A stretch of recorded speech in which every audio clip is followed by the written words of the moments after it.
Hello friends, welcome back to our channel. இந்த வீடியோவில் நாம் என்ன பார்க்க போகிறோம்னு பார்த்தீங்கன்னா டாப் 20 ஆர்டிகல்ஸ் வீடியோ சீரிஸ் 8 பார்க்க போகிறோம். ஆல்ரெடி வீடியோ சீரிஸ் 7 வரைக்கும் போட்டிருக்கோம், பார்க்காதவங்க பாருங்கள். இதில் இன்றைக்கி என்ன பார்க்க போகிறோம்னு பார்த்தீங்கன்னா டிபிஎஸ்பி தான் பார்க்க போகிறோம். ஓகேங்களா?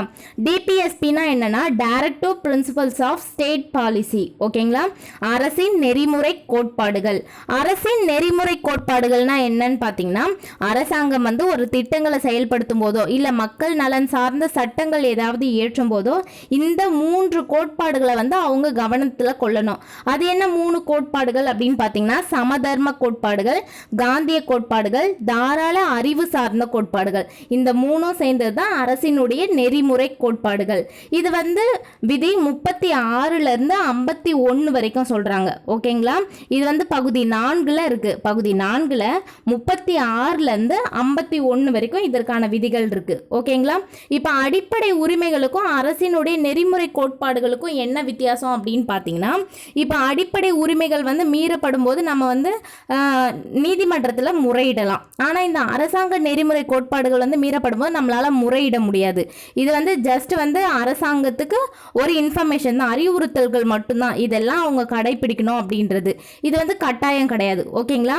அடிப்படை உரிமைகள் நம்ம அமெரிக்காலேருந்து பின்பற்றியிருப்போம். இந்த அரசு நெறிமுறை இருத்தும் கோட்பாடுகள் எங்கேருந்து இது பண்ணியிருப்போம் பின்பற்றியிருப்போம்னு பார்த்தீங்கன்னா அயர்லாந்துலேருந்து பின்பற்றியிருப்போம். ஓகேங்களா? அடிப்படை உரிமைகள் அமெரிக்கா, அயர்லாந்துலேருந்து பின்பற்றப்பட்டது எது அப்படின்னு பார்த்தீங்கன்னா அரசு நெறிமுறை இருத்தும் கோட்பாடுகள். ஓகேங்களா? அடுத்து இதெல்லாம் சட்ட ஒப்புதலை பெற்றவை அடிப்படை உரிமைகள். இது தார்மீக மற்றும் அரசியல் ஒப்புதல் தான் பெற்றிருக்கும். ஓகேங்களா?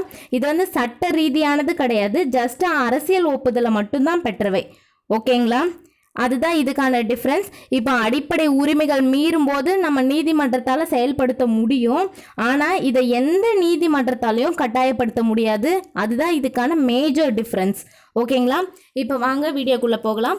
சமதர்ம கோட்பாடுகள். சமதர்ம கோட்பாடுகள், காந்திய கோட்பாடுகள், தாராள அறிவு சார்ந்த கோட்பாடுகள். ஓகேங்களா? 3 வகையான கோட்பாடுகள் இருக்குது.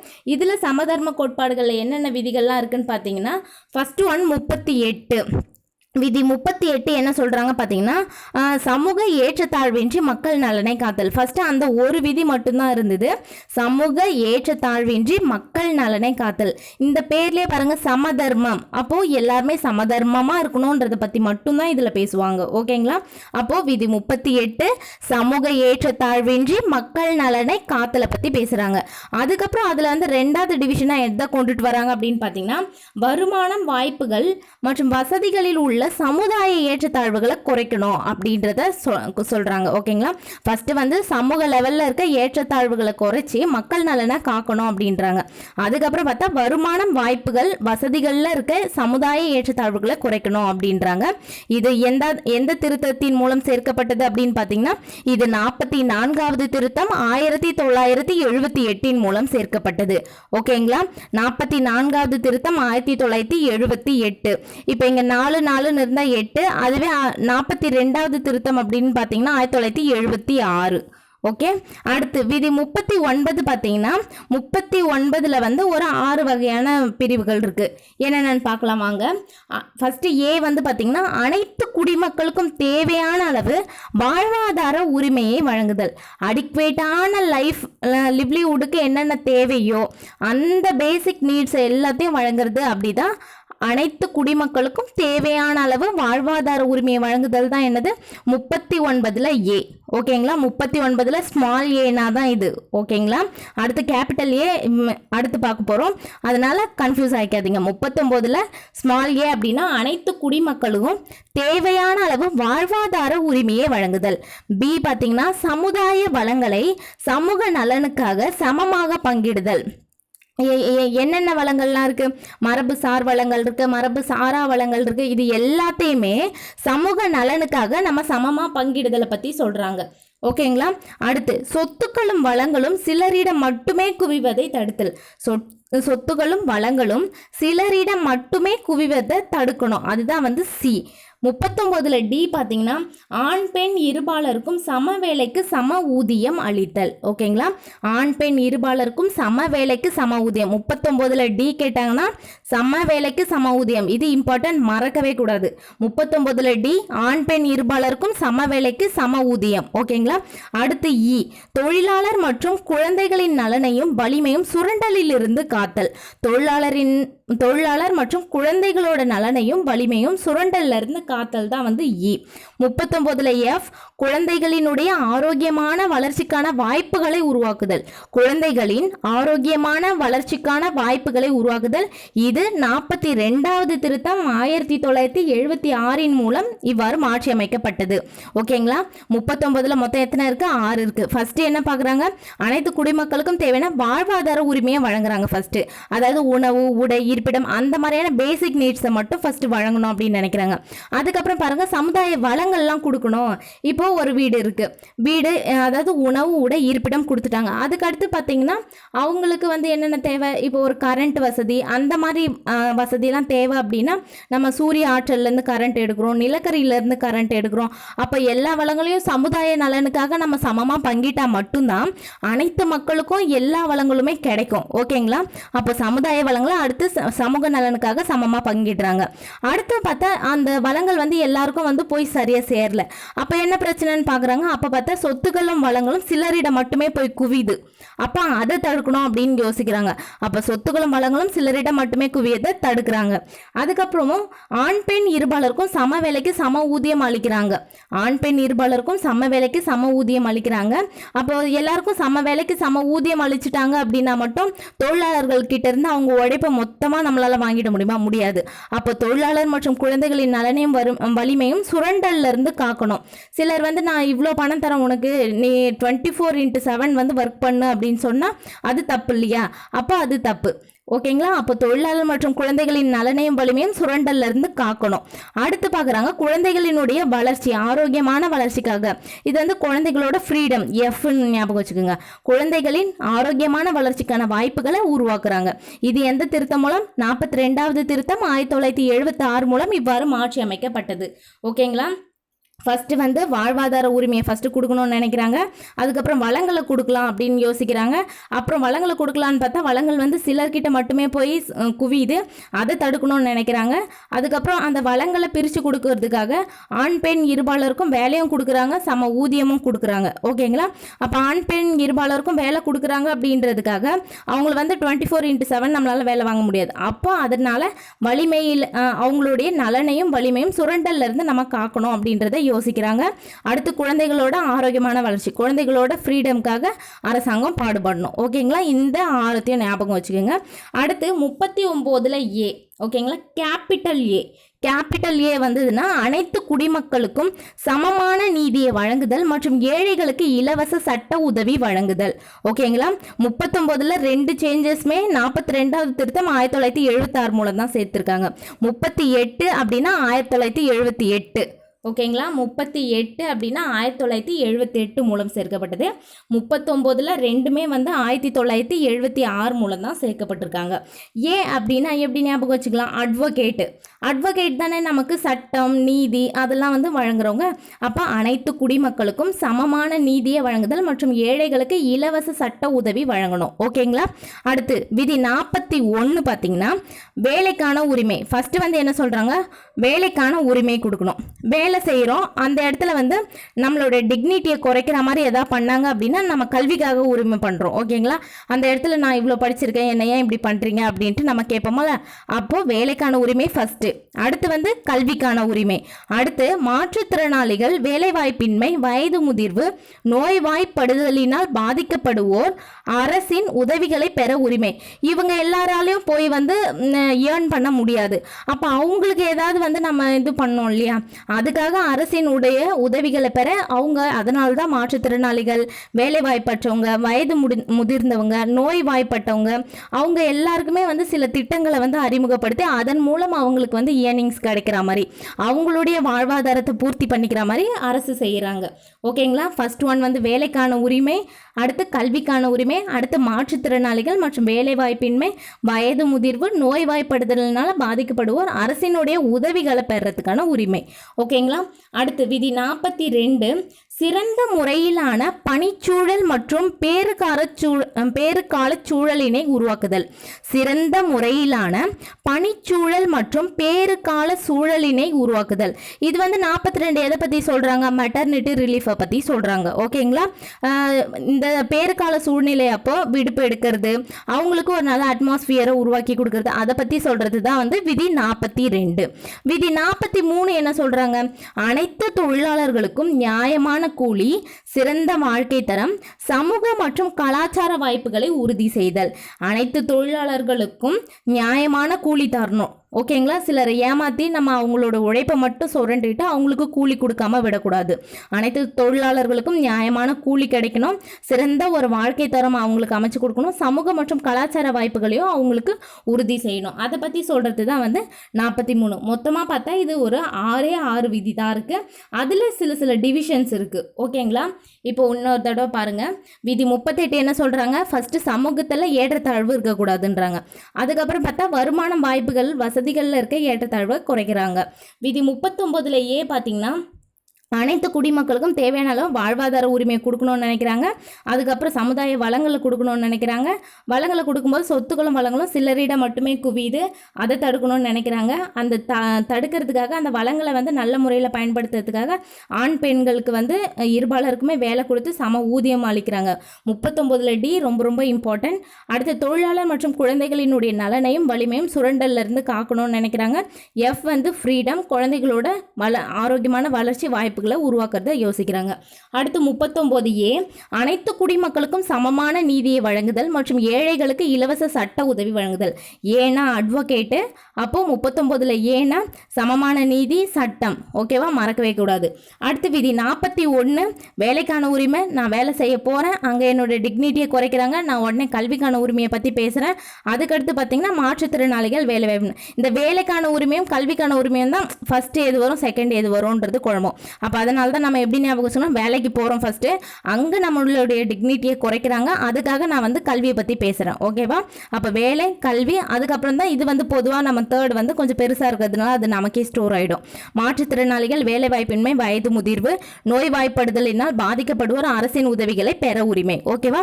அடுத்து விதி 42 சிறந்த முறையிலான பணிச்சூழல் மற்றும் பேறுகால சூழ்நிலை உருவாக்குதல். மெட்டர்னிட்டி ரிலீஃபை பற்றி சொல்கிறாங்க. விதி 43 அனைத்து தொழிலாளர்களுக்கும் நியாயமான கூலி, சிறந்த வாழ்க்கை தரம், சமூக மற்றும் கலாச்சார வாய்ப்புகளை உறுதி செய்தல். ஓகேங்களா.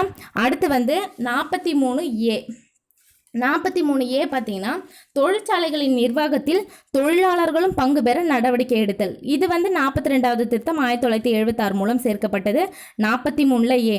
39A அப்படின்னா அட்வொகேட். ஓகேங்களா. அது வந்து நீதியை பற்றி பேசுது. 43A அப்படின்னு பார்த்தீங்கன்னா தொழிற்சாலைகளோட நிர்வாகத்தில் தொழிலாளர்களுக்கும் பங்கு பெற நம்ம நடவடிக்கை எடுக்கணும். இந்த 43A அட்மினிஸ்ட்ரேஷனை பற்றி பேசுகிறாங்க, நிர்வாகம். ஓகேவா. அது எதோட நிர்வாகம்? தொழிற்சாலைகளோட நிர்வாகம். இதுவும் வந்து 42வது திருத்தம் 1976 மூலம் தான் சேர்க்கப்பட்டது. விதி 47 மக்களினுடைய ஊட்டச்சத்து உணவு, வாழ்க்கை தரம் மற்றும் பொது சுகாதாரத்தினுடைய தரத்தினை வந்து முன்னேற்றத்தை பற்றி பேசுகிறாங்க. ஓகேங்களா. 39A அட்வொகேட்டு, 43A வந்து அட்மினிஸ்ட்ரேஷன். ஓகேங்களா. அதில் கன்ஃபியூஸ் ஆகிக்கக்கூடாது. விதி 47 மக்களினுடைய ஊட்டச்சத்து உணவு, வாழ்க்கை தரம் மற்றும் பொது சுகாதாரத்தின் தரத்தை வந்து முன்னேற்றுதல். ஓகேங்களா. இது வரைக்கும் வந்து பார்த்தீங்கன்னா சமதர்ம கோட்பாடுகள். அடுத்து பார்க்க போகிறது காந்திய கோட்பாடுகள். காந்திய கோட்பாடுகள்னாலே நம்ம ஓரளவுக்கு ஈஸியாக கண்டுபிடிச்சிடலாம். எப்படி அப்படின்னா, காந்தி வந்து என்ன சொல்வார், இந்தியா வந்து கிராமங்களில் தான் வாழ்ந்து கொண்டிருக்கிறது அப்படின்ட்டு சொல்வார். கிராமத்தோட முன்னேற்றத்துக்காக தான் அவர் வந்து ரொம்பவே பாடுபட்டிருப்பார். அதுக்கப்புறம் வந்து இயந்திரங்கள் வந்து மனிதர்களுக்கு வந்து ஒரு சாபம் அப்படின்ட்டு சொல்லியிருப்பார். அதுக்கப்புறம் வந்து இந்தியா வந்து குடிகாரர்களினுடைய நாடாக இருப்பதை விட ஏழைகளினுடைய நாடாக இருப்பதே மேலு. அப்போ அவர் என்ன சொல்கிறாரு, இந்த மது குடிப்பழக்கம் இதெல்லாமே விட்டுடணும் அப்படின்றதுக்காக தான் வந்து அவர் அதெல்லாத்தையும் வலியுறுத்துறார். அது சார்ந்தே இதில் சில விதிகள்லாம் இருக்கும், அதை வச்சு நம்ம ஈஸியாக கண்டுபிடிச்சிடலாம். விதி 40 பாருங்கள், இது ரொம்ப ரொம்ப ரொம்ப இம்பார்ட்டன்ட். விதி 40 கிராம பஞ்சாயத்துகளை அமைத்தல், அவற்றிற்கு தேவையான அதிகாரங்களை கொடுத்து அவை சுயமான தன்னாட்சி அமைப்புகளாக இயங்க வழிவகை செய்தல். ஓகேங்களா, கிராமத்துக்கு ஃபர்ஸ்ட் நம்ம பஞ்சாயத்து அமைக்கணும், அதுக்கு தேவையான அதிகாரங்கள்லாம் அவங்ககிட்டே கொடுத்து அவை சுயமான தன்னாட்சி அமைப்புகளாக இயங்க வழிவகை செய்யணும் அப்படின்னு முதல்ல சொன்னவர் யாரு அப்படின்னா இவர் தான். ஓகேங்களா, அதுக்கப்புறம் தான் வந்து காந்திய பொருளாதாரம் அப்படின்றத வந்து வடிவமைப்பாங்க. அந்த வடிவமைப்பை தந்தவர் யார் அப்படின்னு பார்த்தீங்கன்னா சர்மா நாராயணன். ஓகேங்க, இது வந்து உள்ளாட்சி பஞ்சாயத்து அமைப்புகளில் பார்ப்போம். சர்மா நாராயணன் தான் காந்திய பொருளாதாரத்திற்கான வடிவமைப்பினை அளித்தவர். ஓகேங்களா, விதி 40 அப்படின்னா கிராம பஞ்சாயத்து, மறக்கவே கூடாது. விதி 40 கிராம பஞ்சாயத்து. விதி 43 பார்த்தீங்கன்னா கிராமப்புறங்களில் குடிசை தொழில்கள் எல்லாத்தையும் மேம்படுத்துறதை பற்றி சொல்றாரு. ஓகேங்களா, விதி 43 கிராமப்புறங்களில் குடிசை தொழிலினை மேம்படுத்துதலை பற்றி. இப்போ 42 அங்கே என்ன பார்த்தோம், மெட்டர்னிட்டி ரிலீஃபை பற்றி பார்த்துட்டோம். 41 என்ன பார்த்தோம், வேலைக்கான உரிமை கல்விக்கான உரிமை அதெல்லாம் பார்த்தோமா. இப்போ அங்கே வந்து 41 42 வந்துடுச்சு. இங்கே 40 43. ஓகேங்களா, கிராமப்புறங்களில் குடிசை தொழில்களை மேம்படுத்துறதை பற்றி பேசுகிறாங்க. அடுத்து விதி 43B வந்து அதை விட இம்பார்ட்டன்ட். கூட்டுறவு சங்கங்களை உருவாக்கவும் அவை சுதந்திரமாக இயங்கவும் மக்களால் அவை நிர்வகிக்கப்படுவதையும் ஊக்குவித்தல். அதில் கேட்குறது எதுன்னு பார்த்தீங்கன்னா இந்த 97வது திருத்தம் 2011 மூலம் சேர்க்கப்பட்டது. ஓகேங்களா, அதை தான் கேட்பாங்க. ரொம்ப ரொம்ப ரொம்ப இம்பார்ட்டன்ட். கூட்டுறவு சங்கங்கள் உருவாக்க வழிவகை செய்த திருத்தம் எது, ஆண்டு எது அப்படின்னு கேட்டாங்கன்னா 97வது திருத்தம் 2011. 97 2011. 43B தான் வந்து கூட்டுறவு சங்கங்களை பற்றி பேசுகிறாங்க. ஓகேங்களா, விதி 46 என்ன சொல்கிறாங்கன்னு பார்த்தீங்கன்னா SC ST மற்றும் பிற நலிவடைந்த பிரிவினரின் கல்வி மற்றும் பொருளாதார நலனினை ஊக்குவித்தல். ஓகேங்களா, அவங்களோட கல்வியையும் SC ST மற்றும் பிற நலிவடைந்த பிரிவினர்லாம் இருக்காங்க பார்த்தீங்களா, அவங்களுடைய கல்வி மற்றும் பொருளாதார நலனினை ஊக்குவித்தல். ஓகேங்களா, எல்லாரையும் வந்து நம்ம சரிசமமாக நடத்தணும் அப்படின்றதுக்காக தான் வந்து இந்த பாகுபாடுலாம் இருக்கக்கூடாதுன்ட்டு அவங்களுக்கும் கல்வி மற்றும் பொருளாதார நலனை ஊக்குவிக்கணும் அப்படின்ட்டு சொல்கிறாங்க. அடுத்த விதி 47 உடல் நலத்திற்கு தீங்கு விளைவிக்கும் மது வகைகள் மற்றும் போதை மருந்துகளை தடை செய்தல். உடல் நலத்திற்கு தீங்கு விளைவிக்கிற மது வகைகள் மற்றும் போதை மருந்துகள் எல்லாத்தையும் வந்து தடை செய்யணும் அப்படின்னு சொல்றது விதி 47. விதி 48 என்ன சொல்றாருன்னு பார்த்தீங்கன்னா பசுக்கள் கன்றுகள் மற்றும் கால்நடைகளை வதை செய்வதை தடுத்து அவற்றை பாதுகாத்தல். அந்த பசு கன்று கால்நடை இது எல்லாத்தையும் சித்திரவதை பண்ணக்கூடாது, அதை எல்லாத்தையும் தடுத்து அவற்றையும் பாதுகாக்கணும், நம்ம விலங்குகளையும் பாதுகாக்கணும் அப்படின்றத பற்றி சொல்கிறாங்க. ஓகேங்களா, விதி 40னா என்ன, கிராம பஞ்சாயத்துகளை அமைக்கிறத பற்றி பேசுறது. ஓகேங்களா, விதி 43 குடிசை தொழில் மேம்படுத்துறதை பற்றி பேசுகிறாங்க. 43B கூட்டுறவு சங்கம் அமைக்கிறது, அது எத்தனாவது திருத்தம் அப்படின்னு கேட்டாங்கன்னா 97வது திருத்தம் 2011. ஓகேங்களா, விதி 46 SC ST மற்றும் பிற நலிவடைந்த பிரிவினரின் கல்வி மற்றும் பொருளாதார நலனை ஊக்குவிக்கிறத பற்றி சொல்கிறாங்க. விதி 47 மது போதைகள்லாம் வந்து தடை செய்யணும். விதி 48 பசு கன்று கால்நடைகள்லாம் வதை செய்யறதை தடுக்கணும். ஓகேங்களா, பசு கன்று கால்நடைகள் வதை செய்வதை தடுத்தல்.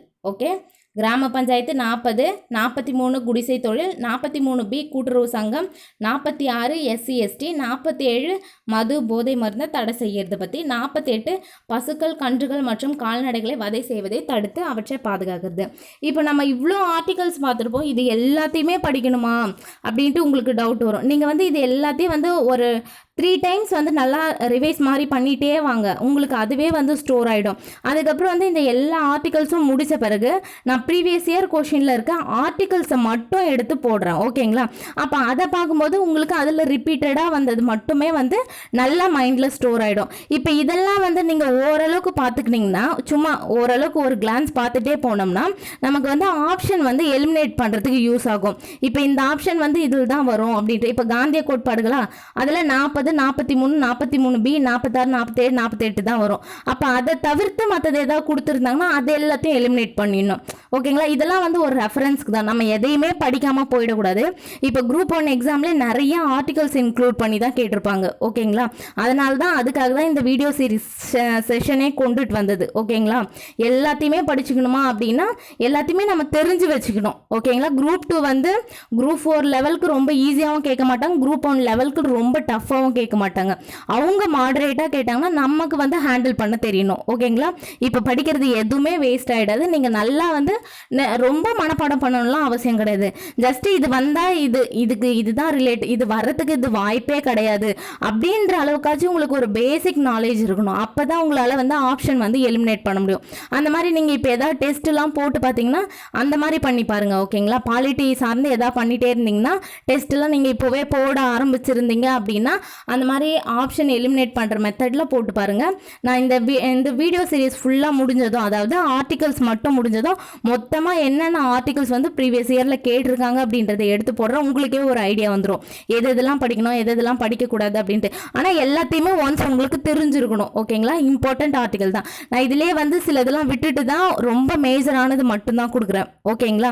இப்போ இதிலே நம்ம பாருங்கள் 36, 37 அது வந்து விட்டுருப்போம். அது வந்து என்ன சொல்லியிருப்பாங்க, ஜஸ்ட் 36னா என்ன, ஸ்டேட்டை பற்றி சொல்கிறது.